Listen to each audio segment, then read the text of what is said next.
Today we're going to be reacting to Nelk Boys and their clothing brand Full Send. This isn't just another clothing brand, but this actually funded their entire business. And when you look at what Nelk Boys is right now, they've got 8.44 million subs on YouTube, and then on their podcast they've got another 2 million subs across all platforms. They're sat on tens of millions. They're probably one of the biggest YouTube channels out there in terms of entertainment and just the type of guests that they get on. I mean, even just recently, John Jones, Sugar Sean, Leo Vaughan, Tory Lanez, Andrew Tate, Aiden Ross, like they're just getting the biggest names. Now, all of this traffic is going somewhere. Now, the thing is about these guys compared to all the other YouTubers, they were faced with a problem because they made all this R-rated pranks. So they couldn't monetize through YouTube by sponsorships or YouTube AdSense, so they had to make a product themselves. They knew that one of the most profitable things they could do is start their own fashion brand. And look, I'm not holding back on anything in this video. I'm gonna rip this brand to shreds. I'm gonna show you what's working, what isn't, and we're gonna go back to when this brand started and see what they actually did in the very beginning to make it work. My promise in this video is you're gonna learn something new about e-commerce.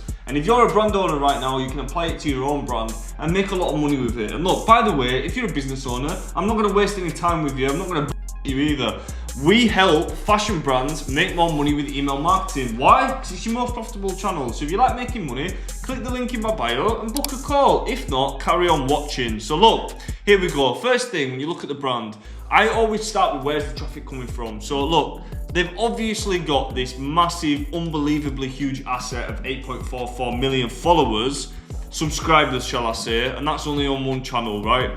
But the problem with that is they're not running Facebook ads and they're not running Google ads. If you matched a powerhouse of organic traffic like this, you would be paying such little money for your advertisement. Because the paid ads and the advertising traffic could work together. You could do a lot of retargeting campaigns, and then when people go and come across your organic listings, then they can be shown to your paid listings later down the line. But overall, the viewership, the people are getting a lot more products seen by them organically and visits to the website organically, so you could convert a lot of those customers easier because they're a lot warmer, right? The more a customer is seeing your product and seeing your brand, the closer they're going to be down that buying triangle and ready to buy. So the first thing I would say is, why are they not doing fucking paid ads? You're just literally leaving money on the table here. And then when you click onto the website, there's not even a pop-up. There's not even a pop-up. Like, this is unbelievable. For a brand like this, especially with organic traffic, you're going to be getting 40% to 60% of your sales through email marketing. Email marketing is your most profitable channel. So why would you not have an email pop-up? Now, I was watching this podcast of them back in the day, and they did actually do an email pop-up and a text pop-up in the beginning.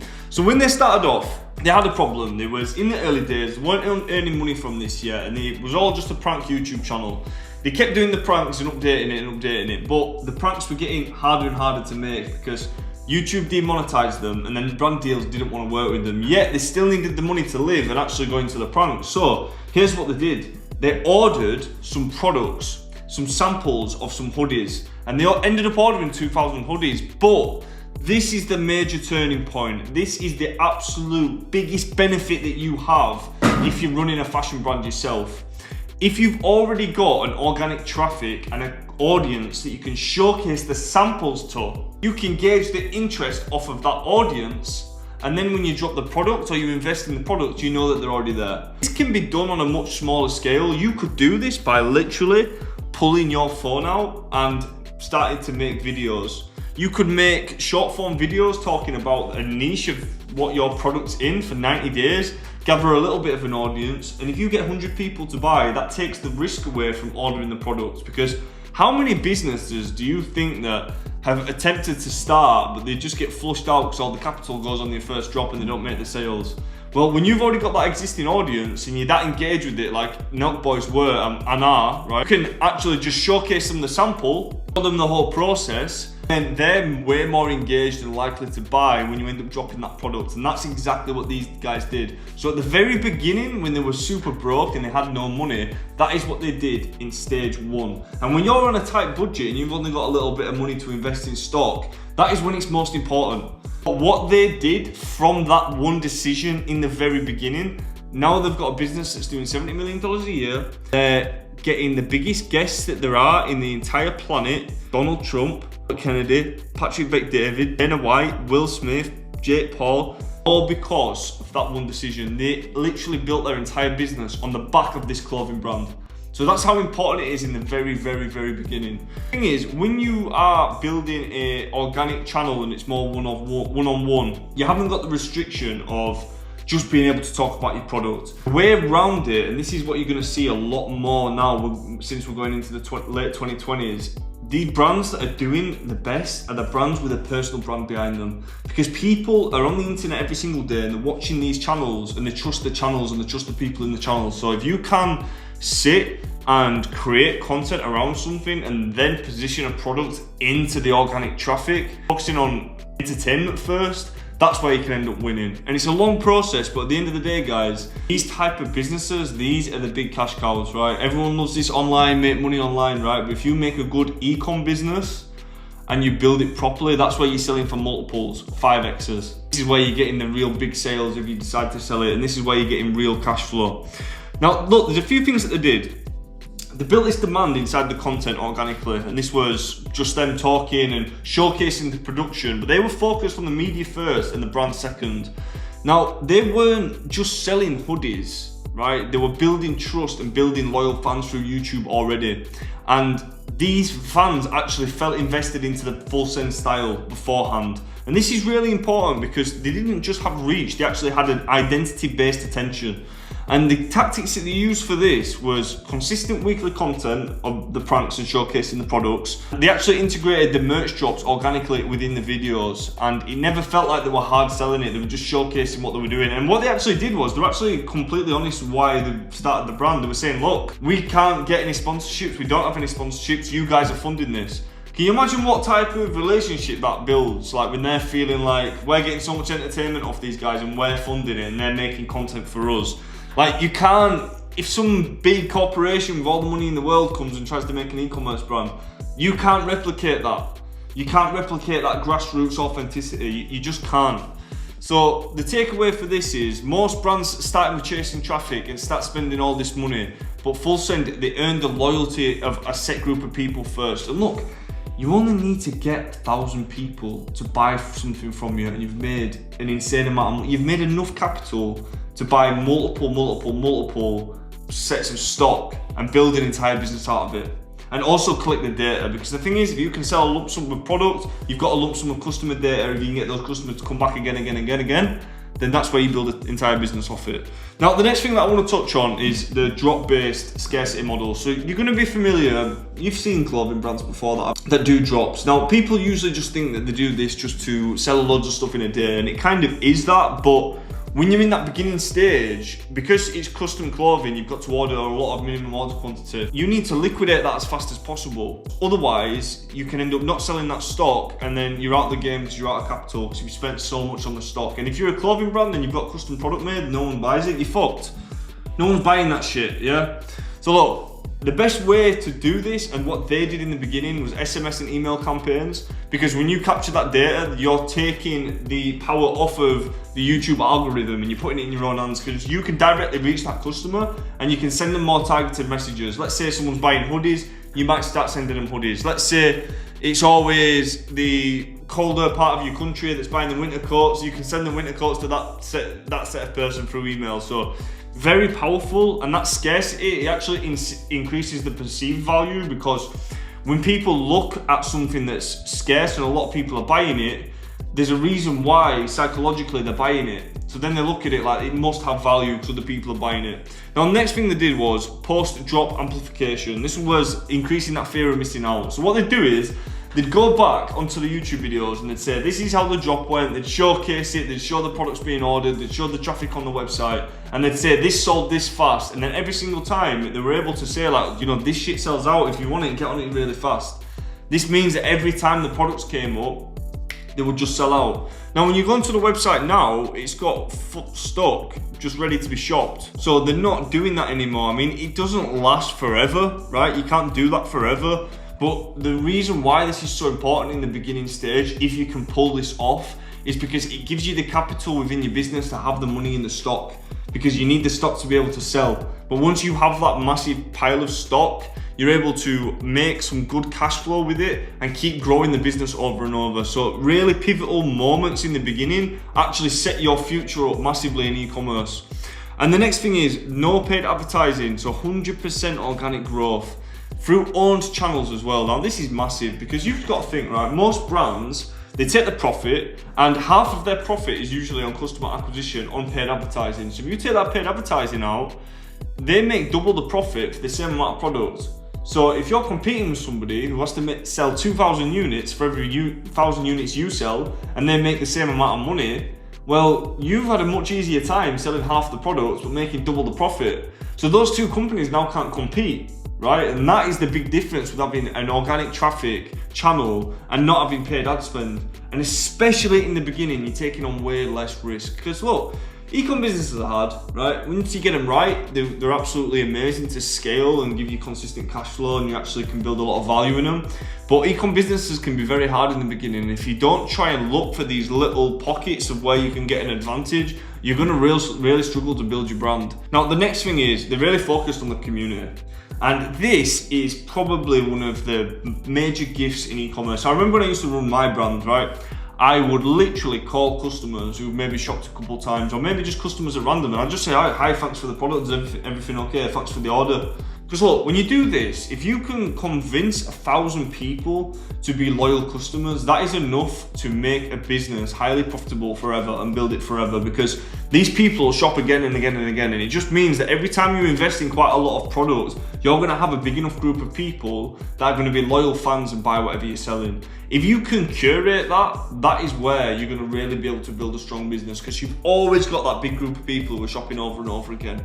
And that is done by personal touches, that is done by organic content, and it's done by trust, and it's done by being happy with the service. These are the little pockets where you're competing with brands like Amazon or Carhartt or whatever industry that's too big of a company. They can't do that. Now, Nelk did this perfectly because they used to literally go to fans' houses and ring them on the phone and do giveaways. So they were very one-on-one, and even if they spoke to one fan, because it were on a YouTube channel and they were filming it, you're showcasing that meeting with one fan but to a million people. So it has actually quite a large effect. Pretty crazy. So look, when you get straight onto the website, pretty plain website, man. I mean, it's on brand, you've got the right colours, you know, black, white, red. It's a pretty clean website. I mean, look, simple sells. If you can do it nice and simple, it can sell.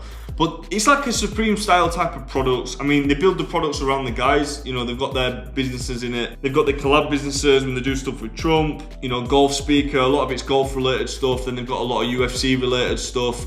And this is like Supreme box logo style stuff. I mean, initially when they started the brand, a lot of it was this Supreme style stuff, wasn't it? I mean, I remember they used to do like bottle openers and phone cases and all this type of shit. At the time, I think when Supreme was trending. Now, these guys that were buying this weren't necessarily hype beasts. Like, you're not gonna sell Nelk Boys shit to like a proper Supreme head, right? But they were sort of serving a different part of the market who still kind of knew Supreme were cool, but then they made their own version for their hardcore fans. And the thing is, when you're making product like this with big logos on and it's fitting a lifestyle of these guys that are watching the videos, people are gonna buy a lot of this stuff. Like, if it's a golfer, they're gonna buy the golf bag, they're gonna buy the golf head, is that what it's called? Driver cover, whatever. They're gonna buy all the extra bits. They're gonna buy the clothing. And look, you've got people walking around with a big foot. This is just what Yank Americans wear. If you're American out there, I'm gonna say no offense, but maximum offense. I hope you take offense. This is just what Americans wear. The loudest public. They're always wearing golf shit, and they've got these big caps with the logos all over it. Why do Americans dress like that? I don't know. Anyway, they're loud in my opinion every time you see them in public. You know, they know what they're doing with the memes. Hasbulla's a meme, they got him on. They know the trends. These guys are the internet. Like, this is what social media is. Like, it is these guys. So incredibly on brand. They know what they're doing, and they've just got, you know, they're just testing loads of products. But the thing is, you can't buy these once they sell out. They're always bringing out new products. And sort of this level that they've got it to now, yeah, it's insane. But look, there's no email pop-up on the site. Like, I just can't understand why a business would not have email marketing pop-up set up, because if you're not doing email marketing for your brand, you're missing out on 40 to 60% of revenue. Like, it's insane to me. And for next to no cost as well, by the way.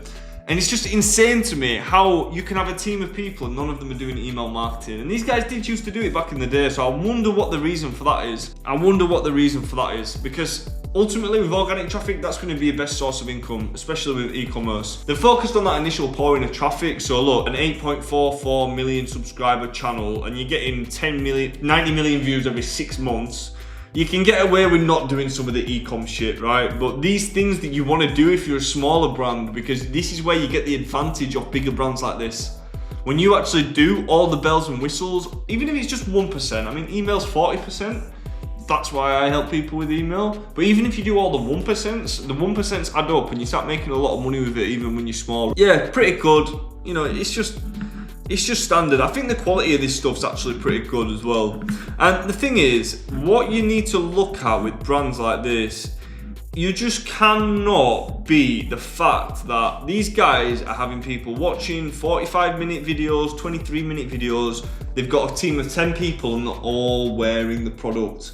And it's their show and they can showcase the product when they want. You would have an impossible time getting someone to watch an advert for 30 minutes. Whereas if you're a YouTuber and you can wear that product within your social media, then it's like people are watching an advert and watching a live advert of that product. They're watching it being worn, they're watching the people put it on. Then you've got the links underneath to buy it. So it's incredibly powerful. Like, people see the product a lot. Like, everybody knows about the brand without you even trying or doing a hard sell, which is a big difference. I mean, especially on social media, everyone's getting sold to all the time. Nobody wants to buy stuff. So very important. And if you can implement some of that into your brand, you're going to go a long way. You know, ideally you want some product breakdowns with photo shoots and just a bit more benefits. I mean, it's only a t-shirt, to be honest. Let's see if they've got anything for the golf bag. Yeah, look, you can see as the price goes up, they've added a little bit more of an extra information, extra photos, which is always good. But ideally what you want to see is, you want to see it on a golf course. You want to see the full send photo shoot and a full brand out, and you want to see the guys on there because that's what people are used to seeing.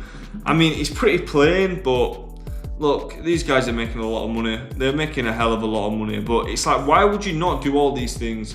This is what you want. You want some sort of buy now, pay later option, depending on which sort of area of the market that you're serving. You know, if you're selling Loro Piano products, people are not really looking for buy now, pay later on this. But if you've got an average order value of around $100 for clothing, that part of the market, they do want buy now, pay later and flexible options. A lot of people use this stuff. I mean, I probably did 40% of my sales all through buy now, pay later options. Everybody is shopping on credit. Like, it's quite bad, to be honest. If you're watching this and you're a business owner, you know yourself. Everybody is shopping on credit. And when you add to cart, let's see, this is what you want to see, a nice different color add to cart button. This is called the call to action button because it stands out, and at a high level it's probably worth testing the buttons. If you're a smaller brand, it doesn't really matter, but you just want to make sure that it all stands out. So you get onto this website, for a customer it's super simple. White landing page, clean products, here it is, add to cart, add it to cart, easy.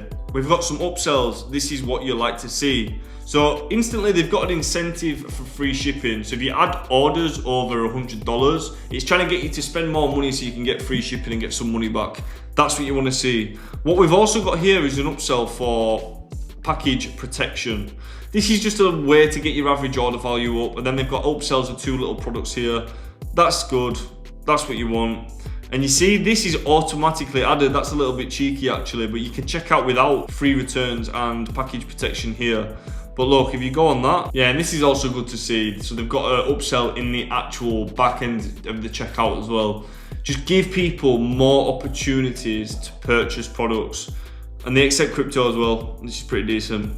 The more people have the ability of purchasing the product, the more that you're going to sell. The more add to carts that you've got, the more they're going to sell. So ideally what you'd want on this product page is like a sticky add to cart. That's where it stays at the bottom. However, they don't really have long product pages, so it's not really as much of a deal, to be honest. They've got gift cards in the top, which is quite interesting. They probably sell a lot of these if they're gifts, obviously.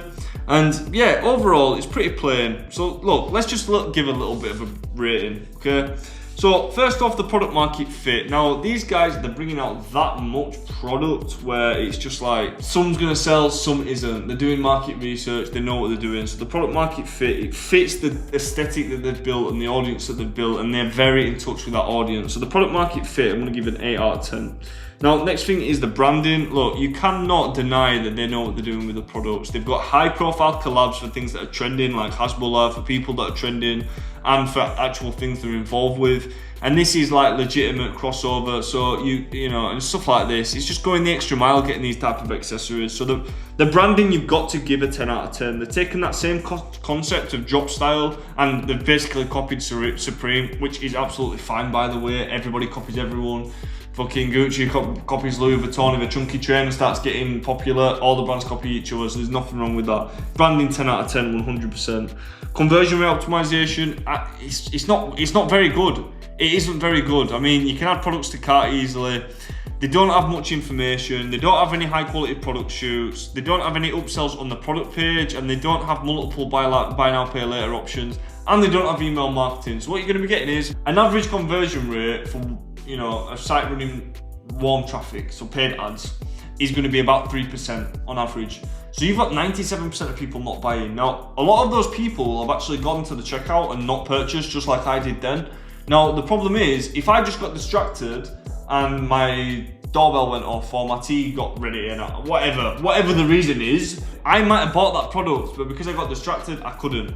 Now, the problem is, if you don't have the abandoned checkout sequence going out, then all those people that had just bought, who just needed a little nudge and a reminder, you've missed out on collecting that money. And sometimes, this can have a massive impact on your sales. So look, I've got to give the conversion rate optimization a 5 out of 10, to be honest with you. It's not very good. They could do way better than this.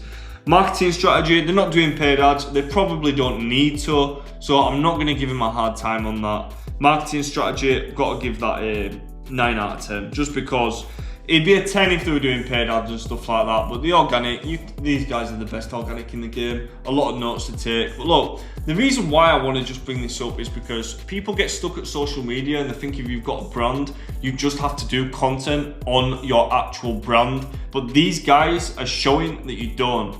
You can make a news channel and then you can make a brand around the news channel. And I think that is the way to do personal branding and start an e-commerce business in the late 2020s. And the brands that do this are they have a night and day leverage all over all the other ones. So look, that was today's rating. That's what I give it. Shout out the Nelk Boys.